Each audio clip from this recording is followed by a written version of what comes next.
Welcome, welcome, welcome, everyone. Welcome to Black Man Speak. I'm your co-host, the J.R. Stewart. And I'm your co-host, D. Tommy D.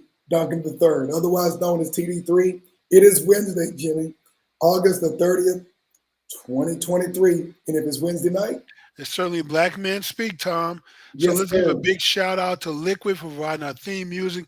And hey, people, if you're not here early enough to catch the intro, I mean, his brother Liquid is jamming on our music, so that's why he was selected. But big shout out to Liquid. We also want to thank For Us Films in our own studio for providing our virtual studio that allows us to bring this fantastic show to you every Wednesday. And Tom, with that being said, I know we have another jam-packed show with a lot of good information to share with everyone and comments. So let's get started. All right, Jimmy. Well, we have got another jam-packed show with a lot of great information, Jimmy, and I am just excited to move. I'm doing something a little bit. I'm going Jimmy today. I'm going without the jacket. Going to try something different. Hey, Look, man, it's look, hot out look, there. look a little bit more comfortable today. It is okay. You got me, Jimmy. It is kind of warm in the house, so I decided to go without the jacket, so I'm not sitting up here sweating. So I decided to go ahead and go without the jacket today. Once we get to September, hopefully it'll be back cool. But again, it's light, and I'm gonna go light for the day since we are Okay. almost out of August.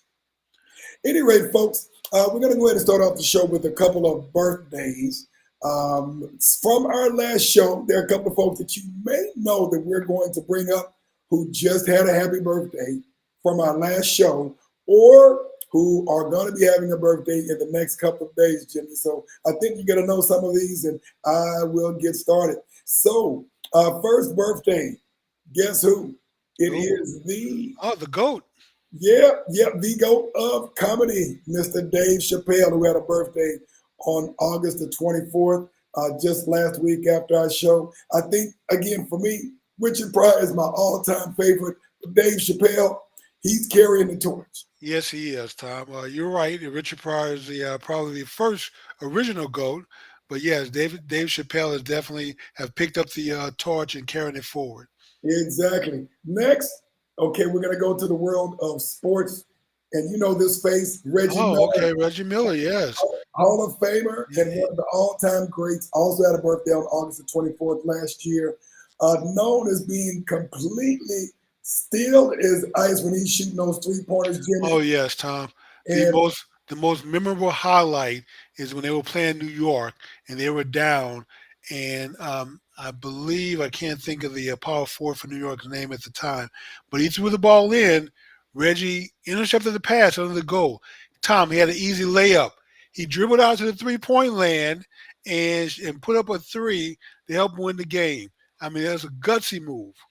yep, yep. And now going to the world of entertainment, one of the one of the songstresses of one of my all-time favorite songs, my favorite on any street corner. And this is the Valerie Simpson of Ashford and Simpson. Some of you might know her if you were back old enough to remember the great days of R&B. She was born on August the 26th. She just had a birthday. Beautiful woman, great voice, and someone that I guess even to this day, where you have a lot of folks who've lost their voice, she has still got it. Well, you know what, Tom? I mean, Diana Ross was my first crush, but she was my second growing up. Valerie So Simpson, yes. who is married to the great Nick Ashford. Next, we're going to go back to the sports domain with the NBA. And guess who else had a birthday from last week? The Beard, Okay. James Harden. He had a birthday on the 26th of August as well. And hey, he's got a little time yet before he tries to cast his ballot for Hall of Famer in the NBA. But Oh, he'll get in, Tom. First ballot. you think so? Uh, Well, I'll yes. tell I you mean, what, his the his question is he going to win a NBA championship? And probably not. that's going to determine how long it takes, whether he's a first ballot or not. We'll Yeah, see. there are some players, the Charles Barkley's, the Malones of the world that are just destined, Tom, and he's one of them. If he didn't get it done in Houston, he's not going to get it done. Yep, this is true. And quite frankly, considering what's in front of him, playing for him, I don't know. I don't know, Jimmy. Our next one of my old time favorite comedians, Chris Tucker. Chris He has a Tucker, birthday coming up tomorrow on August the 31st. Not just a comedian, but an a actor. great actor as Mhm. well.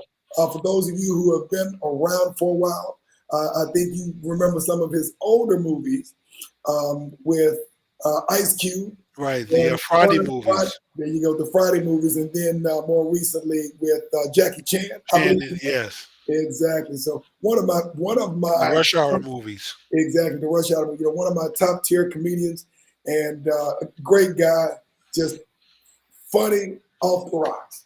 Yes, All he right. is. Next, we're going to go back to sports. One of what I would consider one of probably the greatest class act, if not one of the greatest class acts of the NFL, the inimitable Larry Fitzgerald, who is for sure a Hall of Famer Oh, definitely. and one of the best receivers in the NFL. Well, Tom Again, Best, one of the best runners and receivers. I mean, he does it all. exactly. So, definitely happy birthday to him. He has a birthday coming up on the 31st tomorrow as well. And now, Jimmy, we have someone that I think everybody's going to recognize, even though this is an older face, Tempest Bledsoe. From the Cosbys. Yes, from the Cosby Show. She has a birthday coming up on August the 31st as well. She was not the oldest, but the middle sister Yes, she on was. the Cosby Show. Going back to comedy, Jimmy, I know you're going to know this guy. A lot of fun. The Cat Oh, Williams. Cat Williams, Yeah, yes. Cat The Pimp Williams. Chronicles. Exactly. Cat Um, Williams coming up on September. hilarious stand up. I mean, probably after the GOAT, I would say it's Cat Williams and probably Kevin Hart, but I'd give Cat Williams a nod over Kevin Hart. I Oh, mean, it's not even close. both are funny, but Cat Williams, man, I have a hard time laughing with Kevin Hart stuff. Cat Williams, I'm rolling on the floor. I'm yes, he rolling is on the floor. hilarious, man, and so very talented young man. So Good deal. And last but definitely not least, Jimmy, I need to pull out the old theme song. Welcome back, Carter. oh, okay. Lawrence Hilton Jacobs. Then, and a little bit closer to now, he's most known to, people, of course, by Welcome Back, Carter. He had a couple of other, films to his credit throughout his career. But for those of us who have been around for a while, we most remember him for his role in Welcome Back, Carter. Tom, in elementary school, I think fifth or sixth grade. I mean, Welcome Back, Carter was my show. Man, that was my favorite show. Every week I was tuning in. I would take my tape recorder and record the sound of the Mm. show and play it back because we didn't have a VCR or anything to record shows with at that time. These were the ancient days, but yeah, Welcome Back, Carter is one of my favorite shows. Yep, absolutely, Jimmy. So those are our birthdays. Congratulations to all. Last week. And there were some other folks that I wanted to mention, but they're no longer living, Jimmy. And it would have been a much longer list if I included, some of the likes of Michael Jackson and Roxy Roper and some of those folks who are now ancestors. But definitely want to acknowledge everybody. Hope everybody had a great birthday or will be having a great birthday. And we have a couple of folks on the podcast that I do want to recognize. Miss Bonnie Scott. Welcome back, Miss Bonnie Scott. She is, I think, in Tulsa this week. She's been out of the country for a while, but she's now back in the States in Tulsa. Miss Audrey K. Booker, out of the Dallas-Fort Worth area. Good to have her back. Thank you for joining us this evening, Audrey. And the commish, Ed Gray. Oh, Ed Gray, okay. Exactly. Good evening, my brother and my friend. It's good to have you on the show as well. And we will get things moving. So as Jimmy would say, if you have not, like, subscribe, and or share to make sure that every time we have a show, you are ready to be informed so you have something interesting to talk about this upcoming week. And so here's a shameful plug, Tom, to the commish. He hasn't invited us on his show yet, so I think the invitation got lost in the mail. We need to have him on our show. Well, that's two. We can do both. So we should set that up. because I love his weekend show on Saturday. So yeah, let's do that. Let's do an exchange. And Good then deal. one more thing, Tom, before we get started. You Mhm. said something very interesting. People, it's very important to honor our ancestors. So let's keep them in mind. Let's think about the things that they tried to accomplish and their contribution to our development and our and where we are today. And let's always give thanks to those who came before us. Gotcha. And we're talking about actually having you as our special guest on our show. So it's like I did come on. So all right, next we're gonna Dominique Bowman out of the Atlanta area. Welcome this evening, and good to have you as well. So let's go ahead and get to some of our stories. Feel free, of course, to jump in on the chat line, ask any questions, let us know your The thoughts. chat line and phone line are open, so give us a call or enter your text, your IM. Good Or deal. So we're going to start off with some congratulatory good news. Uh, if those, for those of you who may be in academia, you may be aware of this sister, but Marla Frederick has been announced as the first sister, black woman, to head to head the School of Divinity at the Harvard University, University. becoming the first black woman to be named dean of Harvard's Divinity School. And this was just announced by President Claudine Gay, also an African American woman, and who is a president at Harvard University, just confirmed the appointment for Marla Frederick.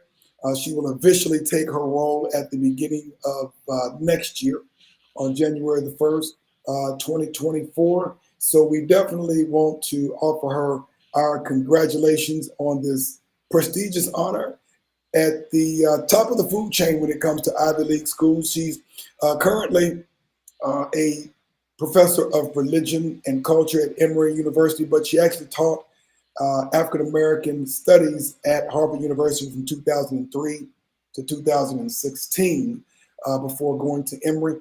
And so now she will be coming back to lead their divinity school. And so this is great news. And the sisters, this is another instance, Jimmy, of what we call black girl magic. The young people call black girl magic. Well, Tom, it's not nothing new. The first three women to ever get a PhD came out of Emory University, so they have a long history. And those three women graduated from Paul Dunbar High School back in the day when it was a great school. Okay, next we have some interesting news. We were talking recently, Jimmy, in a couple of our more recent shows about a coup in Niger where the military took over leadership in the country. Well, recently, for those of you who may not be aware, that the country of Gabon, which is in Central Africa, has recently had the same thing happen. So a coup deposed their president, Ali Bongo Ondimba, who's been in power for 14 years and who just had a recent reelection to a third term. Now, this is interesting, Jimmy. We kind of take things for granted because his family has been in power for more than 55 of the 63 years that the Gabon has had its independence from France in 1960. But his competition, Albert Osa, uh, said there was some irregularities, basically some cheating in the elections. And obviously, it seems like he may have had support from the military and or from the people as well, Jimmy. He has been under house arrest with his family from a couple of days. I think the announcements within the last couple of days, Jimmy. And so this is, I believe, the fifth. Let me see how many countries. This is the fifth country to have had a coup in the last 3 years. We've already talked about Niger. Then there's Burkina Faso. They've had two in the last 3 years, two coups. Sudan, which is in East Africa, Guinea, and Mali. And so now I guess that makes this six countries in the last 3 years that have had a coup. And the interesting thing about it, Jimmy, all but one of these countries was formerly colonized and or politically controlled by France. Well, Tom, it's a very unfortunate precedent, and I hope that this stops. Um, there's always going to be some cheating and irregularities in every election. that just have to be built into the formula, into the cake equation. But with that being said, Tom, the military is not should not be the determining factor in how to settle these things. You have to go into the courts. You have to use the court, the legal courts, and the court of public opinion to deal with this. And I'm convinced. I'm not convinced that the people of Africa cannot solve this without getting the military involved. So you, as a free nation, a democratic nation, you have to work this out in the court of public opinion and in the legal courts, not with the military. Well, Jimmy, in this case, and us not having lived on the continent, we take a lot of things for granted. With what we consider, what we call a democracy in the United States, and things in certain cases don't work in other countries the way they work through it ours. And so the people may vote in a specific directions, but when you have control of the government, when you have control of all of the resources, and in this case, you have someone whose family's been in power 85+% of the time that they've been a free country. There's an old saying that goes, power corrupts and absolute power corrupts absolutely. And I'm not saying that that is the case here, but if their family has been in control for that long, and it seems like some of the reports say that the people are actually supporting the military's effort in overturning the elections, there may be some things that need to be addressed. Well, Tom, they're misguided. I mean, the military is a quick fix. It's not the best fix. And let me just say this, Tom. You're talking about a nation that is 63 years old, that have been experimenting with this with democracy. We've been a nation for over 240 years, calling ourselves a democracy and a republic. And here recently, Hillary Clinton claimed that she lost the election because of voting irregularities. Former President Trump claimed he lost the election due to voting irregularities.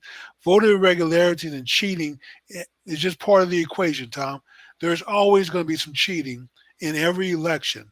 Someone's going to break the rules to try to get ahead, and so, but the outcome still has to be respected, and you have to battle these things not through the turn the military on, or not like the current administration using the Justice Department to try to arrest and sabotage your opponents, but you have to use the court system, and if the court system can't decide at time, you just have to live with the outcome. And so we can't point the finger at a 63-year-old nation because of the problems they have with voting irregularities, when we've been at this for 240 years and we still have voting irregularities. Yeah, so we're in no position to point the finger. So maybe after 240 years, let's see where they are and see if they've gotten it right or gotten better at it than where we are right now, because we're still having voting irregularities in our elections. Jimmy, you bring up an excellent point. And, I was looking at an interview a while back with Honorable Minister Louis Farrakhan, and I want to say that he was maybe being interviewed by one of the guys from 60 Minutes. And, they were kind of attacking what was going on with a lot of African countries. And he, in essence, checked him on the fact that practically every African country, with the exception of one, isn't even 50 years old in terms of being independent. And I think that was Mike Wallace he had the interview with. You may be right. And he checked him on that. And one thing that's probably lost on a lot of folks is that you are very correct. We have a mature, more seasoned form of democracy. When we're talking about most of our countries in Africa, maybe with the exception of Ethiopia, of course, who was never colonized, that really has not had an established so-called democracy for even 100 years. We're looking at a little bit over 50 for those who are the eldest. Yeah, Tom, and people there are still trying to figure this out. I mean, we have to keep in mind that people who immigrated to America were escaping systems of government that they disagree with. You couldn't speak out against the monarch when in Europe. You'd be killed or hung. The press had no political rights. The churches, everything was run by the monarch, by the government. And so they came here, and the experiment, which you call democracy in America, was just that. Nobody else in the world really had it. So these were people who came with a plan to put in place things that they didn't have before. Whereas people in Africa just now gaining a lot of freedoms, and they don't really understand fully what they want, what that freedom is going to be, because they haven't had it before. This is all new to them. They didn't come, they weren't born with a plan and said, okay, let's form a government and this is what we're going to put in place to protect our freedom or a Bill of Rights or a new constitution. They're now just discovering what this is all about. So they still need time to kind of figure this out for themselves. But a military coup is not that's a quick answer. It may be the most Yeah, expedient way to deal with it, but it's not the best way to deal with it because all it's going to lead to is whoever's in power is going to use that military to stay in power. correct. You are correct. So we will definitely keep tabs on this as Yes. we have with Niger, as we have with Haiti, because this is something significant in terms of our global community, and we do have a vested interest in the stability and Well, peace. Tom, Haiti is a little different because they are still being punished for gaining their freedom from France and deciding that they were not going to be put back into slavery. Um, and I still think that they were the catalyst for ending slavery, at least in the Western countries. We still had slavery in parts of Africa and the Middle East. But Hell, as far as we got slavery in the United States for what it's worth. Even well, still, yes, we do have yeah. slavery still in the United States. But Tom, but the system of slavery as we know it, I believe Haiti was a catalyst for putting the fear of God into the British, Haiti is the central catalyst. Um, and they're still being punished for what they did back in the 1800s, Tom. So their situation is a little different, and so I wish this whole putting them down and punishing them for what they did was stopped by Western powers, because Haiti really has the potential to really blossom into a great country if they're given a little chance and a little help. So I'm hoping that the but they're not going to get a little chance or a little help from anybody named the United States or France. well, that is true. That is true, Tom. So, unfortunately, so it's going to be up to the African nations to see if any other Caribbean nations to put together a force to help out, and And hopefully, maybe the UN will step in. But yeah, UN peacekeepers are very lousy at keeping the peace. you're correct. And so that's why, hopefully something good comes out of Kenya and its initial efforts and its ongoing efforts to help stabilize the security forces in Haiti, which we talked about last week. Because, I mean, it's very important, that the people of Haiti, our brothers and sisters in Haiti, get control of their destiny, stabilize the political and social situation over there, because it's a great country with a lot of great people, and they have an True. economy. But there are forces, all well that we know, that want to make sure that Haiti stays destabilized so they can still exploit their Well, resources. Tom, I mean, I'm amazed that after all these years, that the folks they rounded up that they said were the conspirators in this and bringing down the government, I haven't heard anything about their trial. Um, I do know one of the leaders claimed that the CIA was behind this, and so it's unfortunate once again that American power and influence and resources are being used to destabilize a black Caribbean an island nation. And so if what this brother says is true, then we do have some obligation to go clean this up if we help cause the destabilization. Yep. And let's go ahead and move on to our next story. Before we do that, I'd like to acknowledge my good friend and brother, Asar Al Kabilan, who, of course, is a co host for the African Genius podcast, devoted everything Pan Africanism. And again, those principles, when we look at the core principles of Pan Africanism, which is taking a global approach to the growth and the economy of our political, social, economic systems at a global level, taking control of our own destiny and not looking at it from a narrow point of view, but looking at it from a global perspective with the over 1.4 billion people on the continent of Africa, in addition to the 40 to 50 million descendants of many of those Africans in the United States. And then, you want to probably double that number when you look at South America, because there were actually more Africans who were shipped Yes. to South America to build their economy than there were to North America, which, of course, was lost on most people. So let's go ahead and move on to the next the next story. So this past week, this past weekend was the 60th anniversary, or what was celebrated as the 60th anniversary of the March on Washington, Jimmy. And so there were thousands of folks who decided to commemorate this occasion from 1963 to 2023. And so, of course, they had some of the traditional civil rights leaders.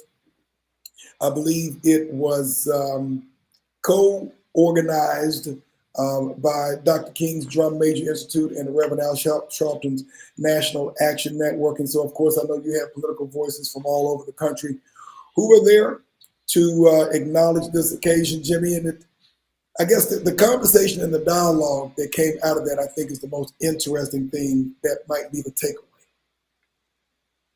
Well, Tom, the question for me is this has this resulted in a dream of Dr. King's or a nightmare? If he was around today, would he say that his dream has been fulfilled, or or are we living through the nightmare that his dream has not been fulfilled after all this time, energy, and resources put into fighting for civil rights? Well, I think those of us who are still awake and aware, maybe not everybody, but I don't even want to say that we have a long way to go. But Jimmy, in some cases, you know, it seems like sometimes you're sliding backwards in terms of where we were and where we are now. When we talk about the economic equation to this, Jimmy, I don't know that there's a significant difference in terms of where we were in terms of our overall gross domestic product in the United States.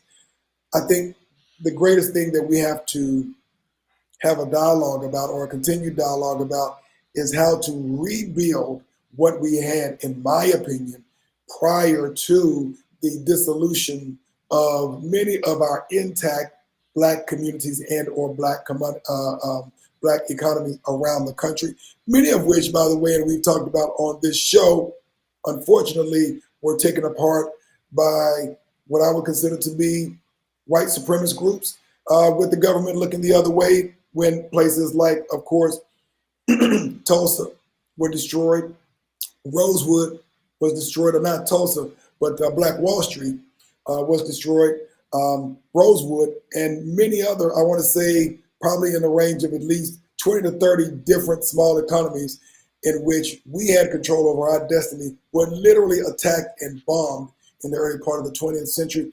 And so when Dr. King comes with the message of peace, reconciliation, his intent was in the right place. But unfortunately, when the gates were open, I think that there were some different things that we should have talked about.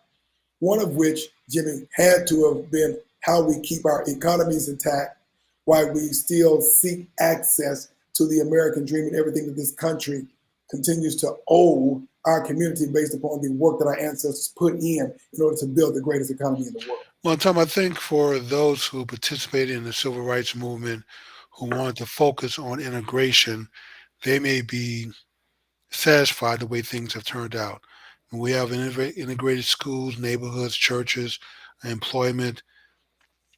But when you look at the black GDP, which is now lower than it ever been in the past, the destruction of the black family with the war on poverty, incentivizing black women to get rid of the black man out of the household, with the white liberal Satan conspiring with unions to take jobs away from black men, the destruction of the black schools in 1952 when the public schools were taken over by that white liberal Satan, everything fell apart at that point. So we have taken a number of steps backwards, Tom, like you just identified.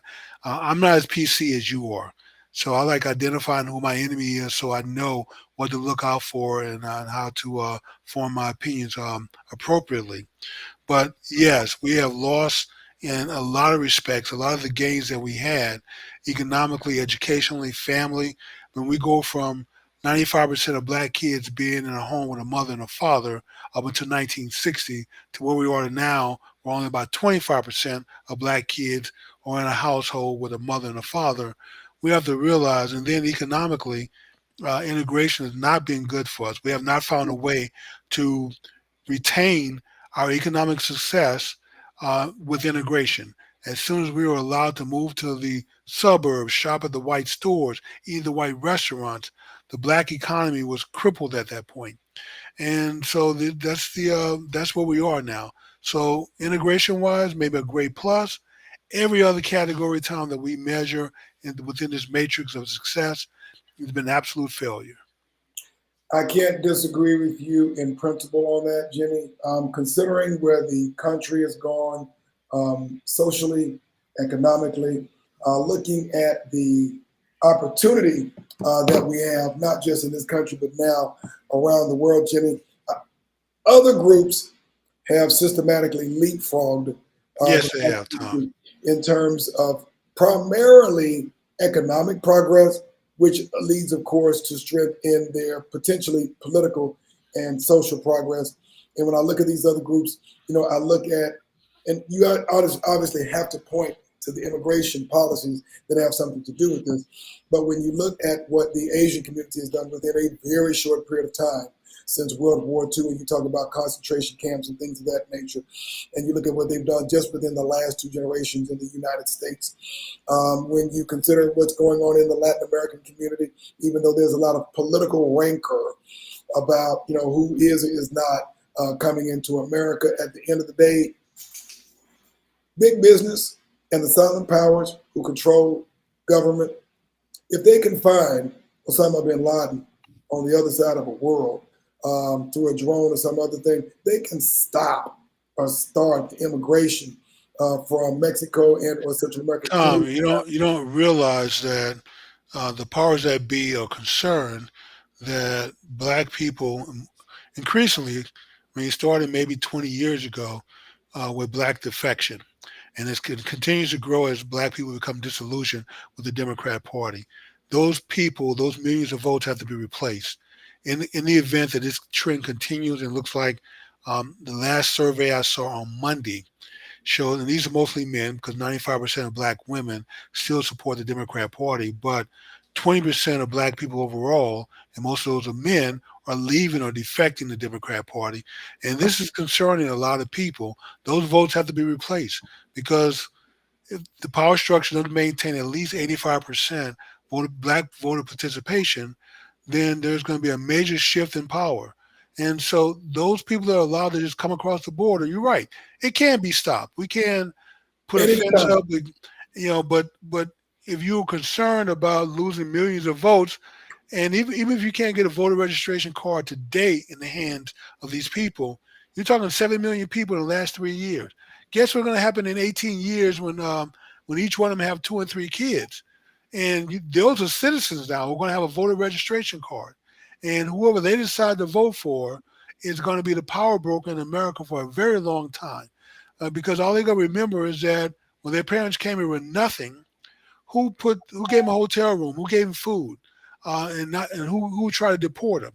So this is going to lay in the hearts of people. So that open border is really about future votes. And even though it hurts black people, it hurts our underclass, it hurts our unskilled workforce. I have a cousin, this was years ago, who was released from prison, and he struggled for a while finding a job. And Tom, he called me up and he needed $33 to pay his probation officer to keep from being sent back to prison. Which I gave him the money, and I told him anytime he need help, just let me know. But this is where some of our people are, some of our men who are trying to rehabilitate themselves, which he has now. He's done a great job at getting his life back together, but he's not unique. So the underclass, unskilled class need jobs, Tom. We used to have factory jobs for people. We used to have entry-level white, blue-collar jobs that would allow people to come into the workforce who are unskilled, uneducated, or not a formal college education. Those jobs are now being competed against with the illegal workforce that's been allowed to come in, and depressing wages in the process. Well, add to that the fact, if we look at the next decade or so, maybe even closer to that, Jimmy, a lot of this will be this labor who we're looking at, even though obviously they can't vote now. But we look at automation. 18 years, Tom. We look at automation. We look at AI. Yes. We look at which is going to put strain and more competition on jobs. Exactly. And you got millions of more people coming into the country. Tom, we can't provide housing for for the American citizens now, kids coming out of high school and college, will find a hard time with high interest rates, very low inventories for his new homes, and staggering inflation that's eating away their buying power. And so we have to take care of our own house first, and we're allowing millions of people to come in who are unskilled. Diseases that we had normally eradicated in America, especially tuberculosis, is now back on the rise. So nobody's against legal immigration, but this illegal immigration allowing millions of people to come in without permission, breaking our laws, disrespecting our laws and country, should not be allowed to continue. And we need to all stand up, not as Republicans or Democrats, but as Americans, to say, hey, we have Americans, American veterans, which myself as American disabled veteran, that we have people here we need to help first before we're trying to put illegal immigrants up in $400 and $500 a night hotel rooms up in New York or in LA. Well, that would be interesting, Jimmy, if someone would actually exercise the agenda, truly exercise the agenda that we are Americans, that we're not ethnic-based segments of the American culture that built this economy. But with that being said, Jimmy, I think that the key thing with this, and I think it wasn't the failure of those who were driving for progress and or protesting peacefully, mind you, for a piece of the American dream, but it was the agenda and who was controlling the narrative of Dr. King and many of the other cohorts during that period of time. Because at the end of the day, there is no progress, there is no closing the gap without an economic agenda attached, to where we're going within the next 50 to 100 years. Because, your politics, social power, all controlled by your economic agenda. Let's be very clear. Dr. King, as written in his book, Where Do We Go From Here, had an economic agenda. Unfortunately, when Dr. King began to be more vocal about his economic agenda, he was assassinated, Tom. Exactly. All the black leaders from Malcolm X to Yes. Dr. King to Marcus Garvey, even to the political assassination of Jesse Jackson. Mhm. Anytime a prominent black man or woman really starts speaking out and have the the ability to bring black people together and start talking about economic activity and coming together and doing for ourselves, somehow the system always finds a way to eliminate these people, Tom.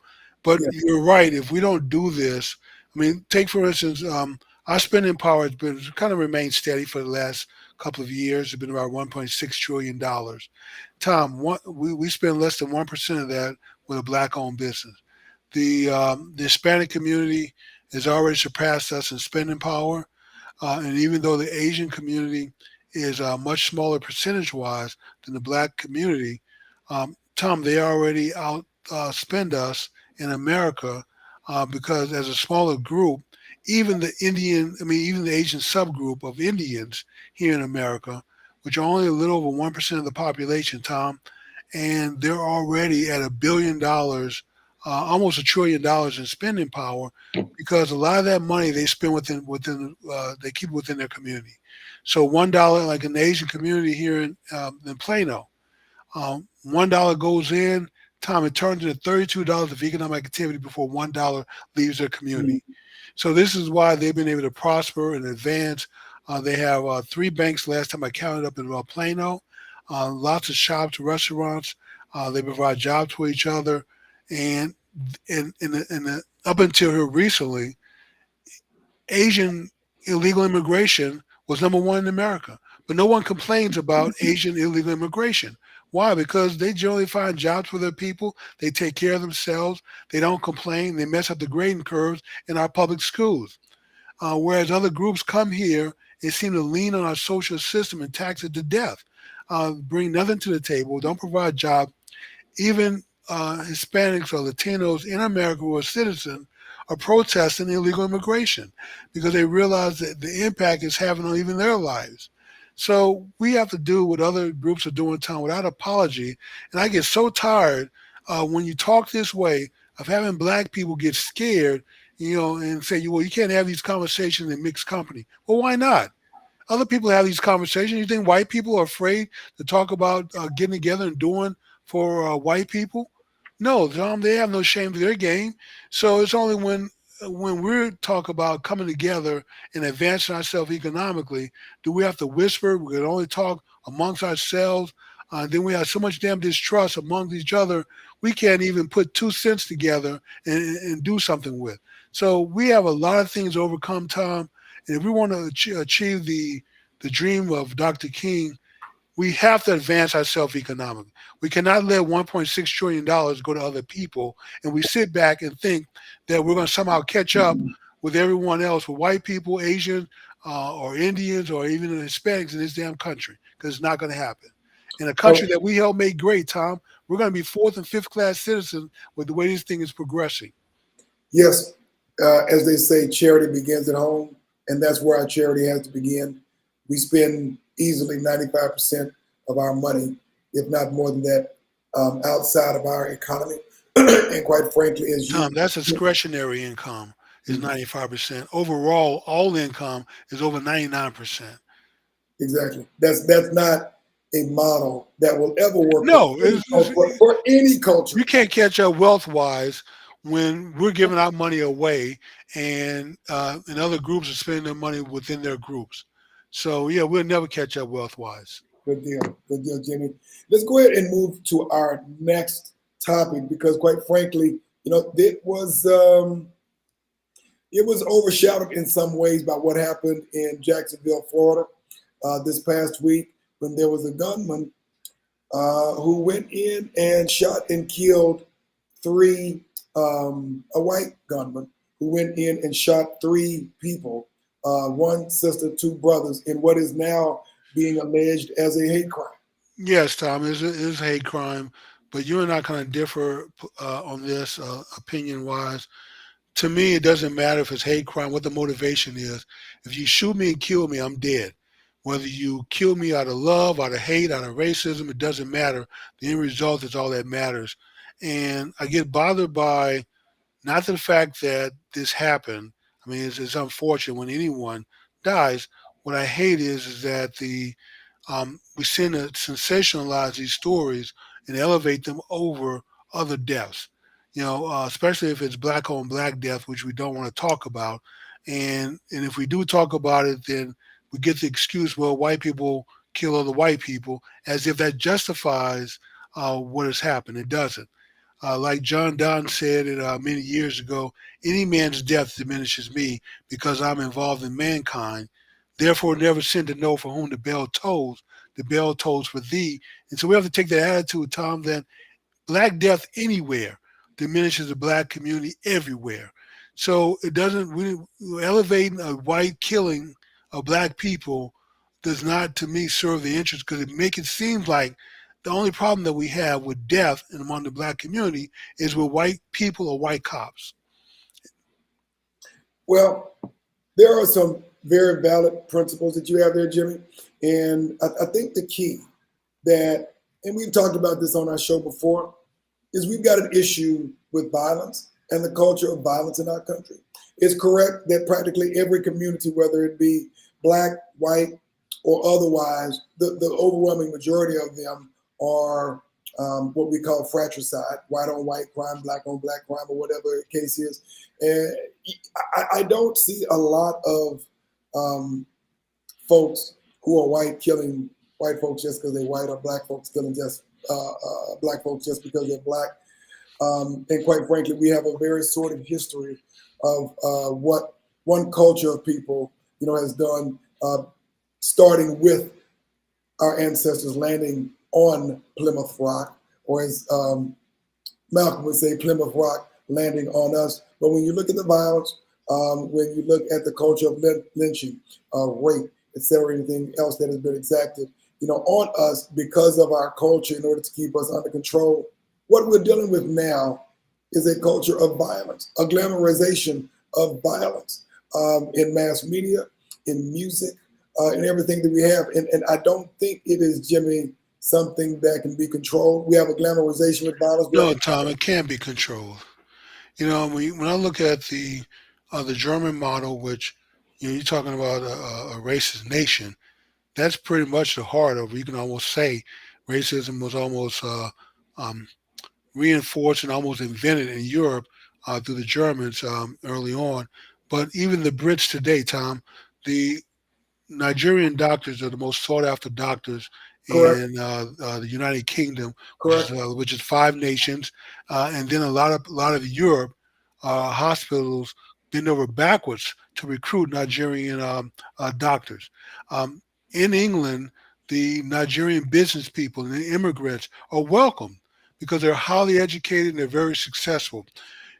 The British underclass, Tom, is primarily white, uneducated, unsophisticated, and they suffer through a lot of the problems that you see here in America that we blame on racism.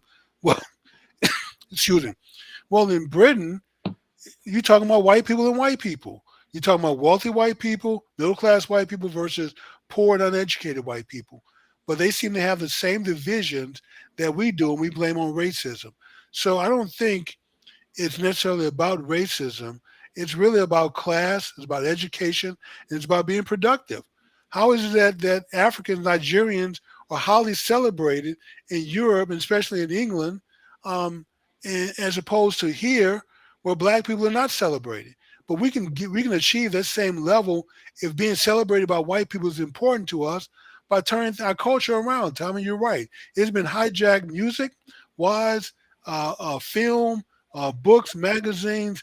Our whole culture has been hijacked away from being successful, which during the turning part of the 1900s, black people valued education. They did everything possible to send their kids to school, send them to college because education was important. If you had a chance where you can do that, being better than your white counterpart was important.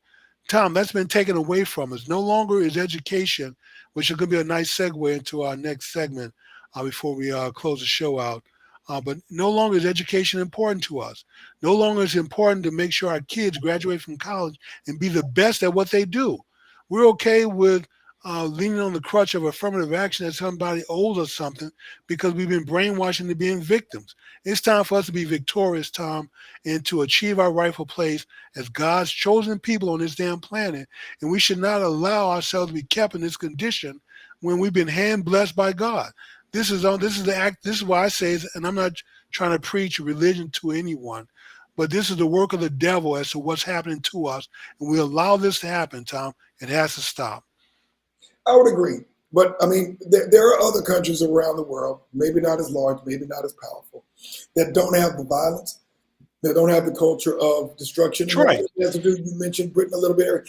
I mean, many of their, what we would call law enforcement officers, they don't run around with guns. You don't see the glamorization, for instance, in China. That's true. Obviously, every government has its vices when in terms of how it handles things. But you rarely see when there is a death in Japan. It's such a shock to everybody. And we talk about the number of kids, for instance, who die in Chicago every weekend. I mean, when you look at a country of the size and power of Japan, they rarely have any. Tom, it'd be unheard of to have that happen. Mass shootings. Exactly. But again, that comes down to policy, culture, and access. Well, Tom, we can change the culture. I mean, we have to change the culture to turn things around. We know what we have to do. This is not a big secret. It's not like we're getting together and have the secret handshake, and only a few people, the talented tenth or the one percenters, know what to do. We all know what we have to do. And so we have to do what Nike said. Just do it. We have to stop talking about it, stop blaming others. We have to clean this mess up, Tom, and do it for ourselves. And I think when we do that, we can gain the same level of respect that the Nigerians and other Africans who immigrated to, even the Chinese have a great deal of admiration, even though they don't like the Africans and try to limit their immigration into China. But they do respect that the African business people are very successful in China, even though they don't have a long, deep history of race relations. And they certainly don't like their Chinese women marrying African men. But Well, that's another you story. know what? Maybe that's the case, but they don't have a problem sending a bunch of Chinese military Oh personnel yeah, to Africa. And I to guarantee rape the resources of Africa. You're right and about that. not just the resources, some of those resources are called women. Anyway, all I'm gonna say is this, Jimmy, I don't think that there's a viable way to deal with this short of separation. It may be provocative. Somebody may be saying that's very Farrakhan-ish or And it's Elijah very Muhammad-ish. Farrakhan-ish, Tom, because But clearly, when you talk about not having a priority on education and or culture and or family, but you are living in a culture that is controlled by another group of people that doesn't quite frankly have your interests in mind, there is nothing short of separation. There are well, other it doesn't groups, have to be a physical separation, Tom, there are other groups who self-contain. but it could be a cultural separation. Exactly. And so that is the key. There is no way that you can continue to try to integrate with those who have never had your best interest in mind and then achieve freedom. That is true, Tom. So with that being said, let's move forward because I know we have a little bit right at about 10 minutes left. And before we do that, we wanted to welcome Ms. Tanya Hall, who just jumped on a few minutes ago as well. So we want to welcome her as well. Okay. Welcome, Tanya. We want to thank Ms. Bonnie and Ms. Audrey K for their comments as well. So let's go ahead and move forward. Well, all that being said, Jimmy, before we said all of those things about our opinions on it, I do want to take a few minutes to acknowledge and, send out virtual prayers, real prayers, not just virtual prayers for those who we lost during this mass murder. The only crime that they committed, unfortunately, is looking the way that they look.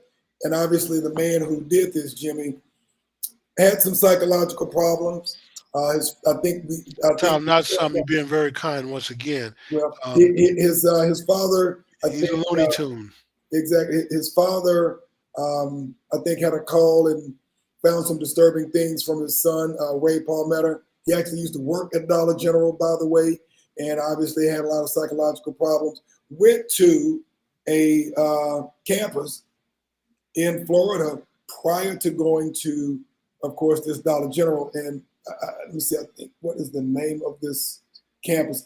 Edward Waters University is where Palmetto went to. And basically he was accosted and he ended up leaving there. And it looked like he was going to do his damage there. And they checked him on. He ended up leaving there, going to Dollar General. And then we have what we have, Jimmy, here. But obviously, there are several marbles we're losing here. We lost these folks within our community. He ends up shooting himself, killing himself as well, which I think honestly is too good of an end to that story. He should have been tried and hopefully, ideally, spending the rest of his life in prison, Jimmy. But I guess being a coward move, he decided to kill himself after he killed other people. But most of these mass shooters, Tom, are cowards. I mean, as soon as anyone returns fire, they either kill themselves or they surrender. So most of them are cowards. But yeah, he's for someone to do this. If you want to just kill yourself, go kill yourself.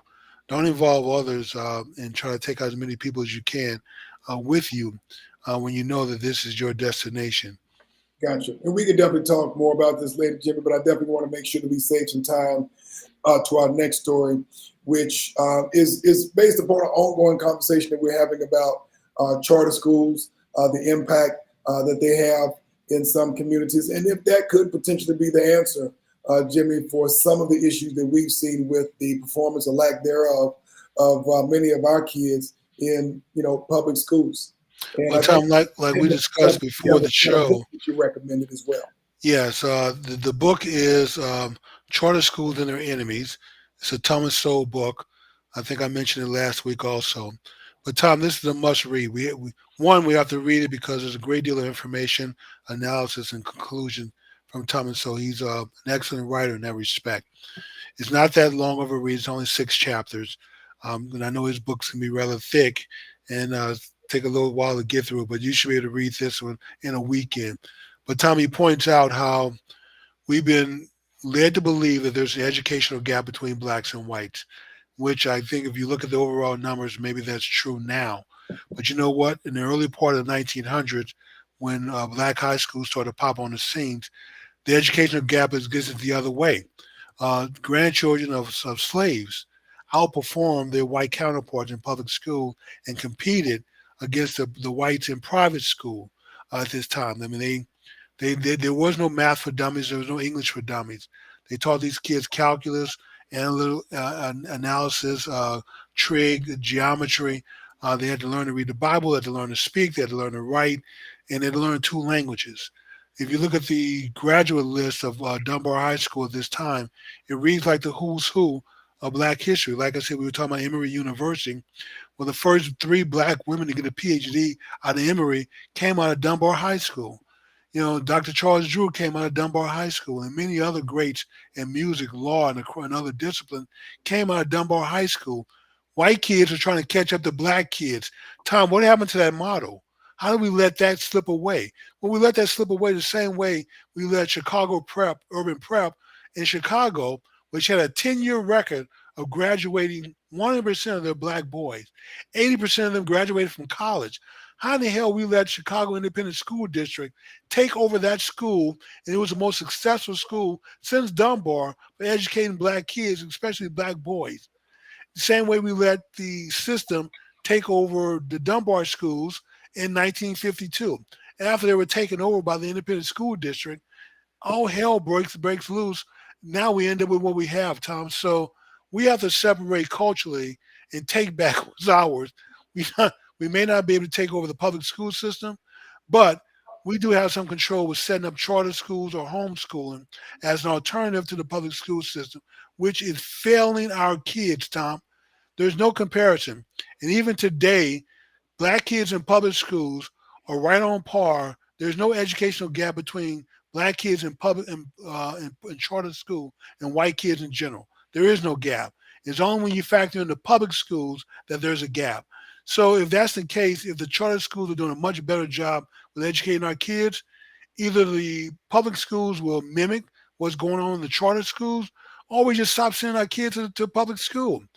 And if we can't afford to put them in private school or homeschool, then tell them the charter schools is our next best bet. That's where we need to go.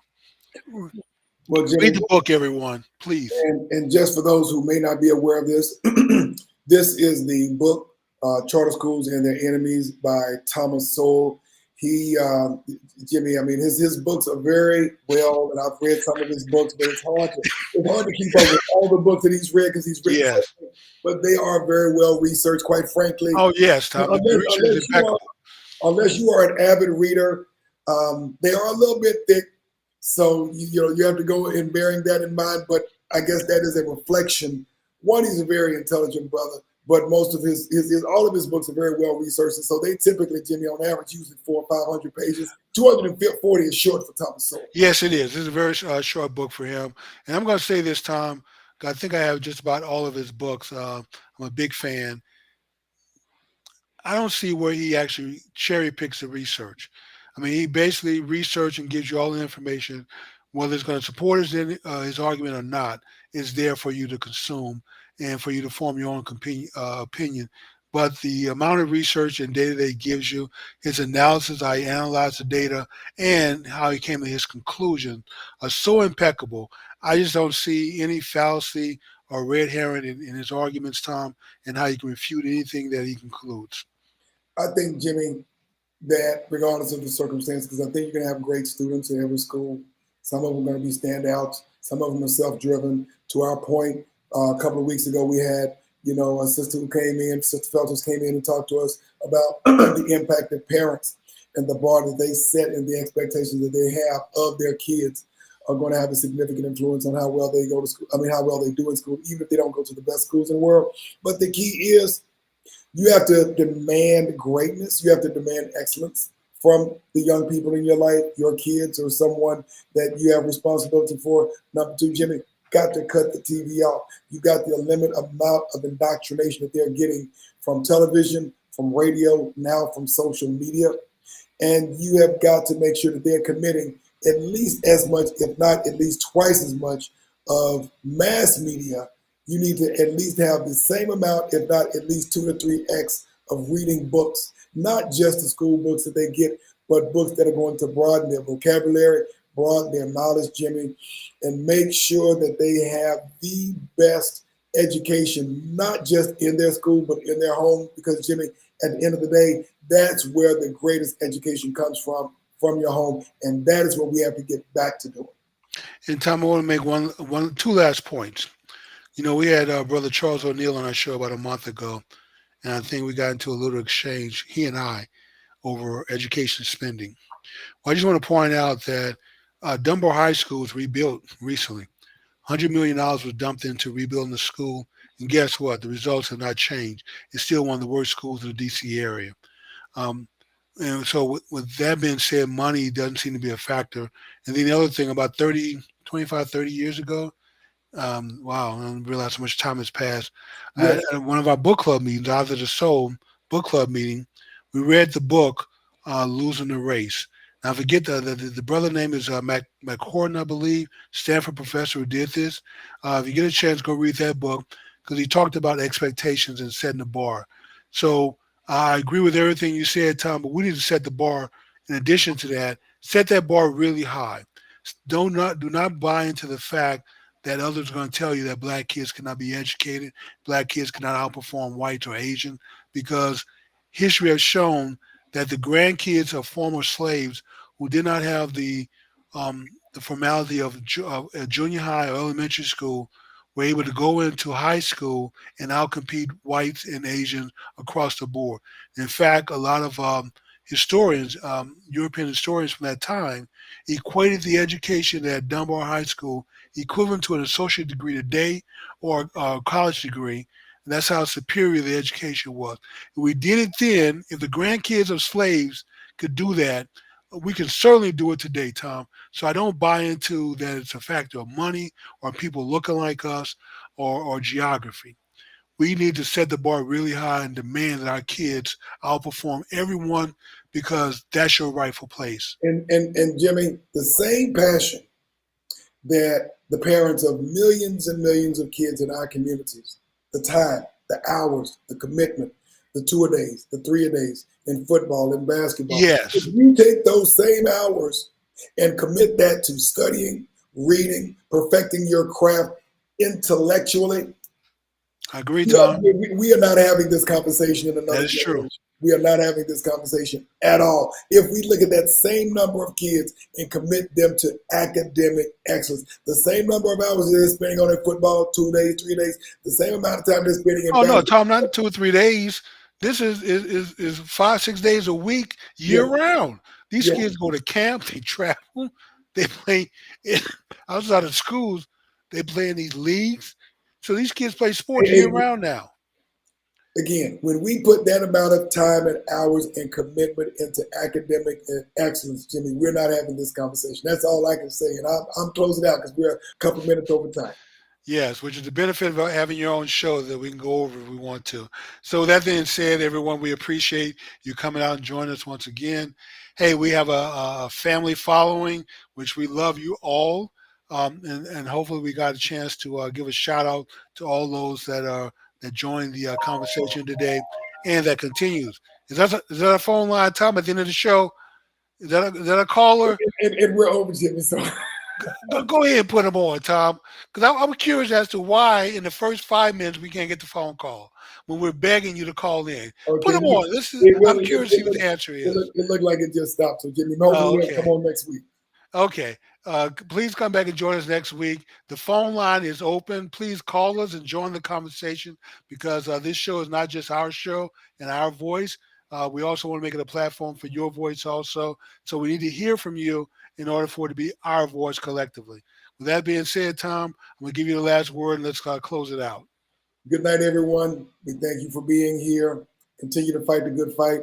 And we will see you next week because, Jimmy, if it's Wednesday night, it's Black Men Speak. Good night, everyone.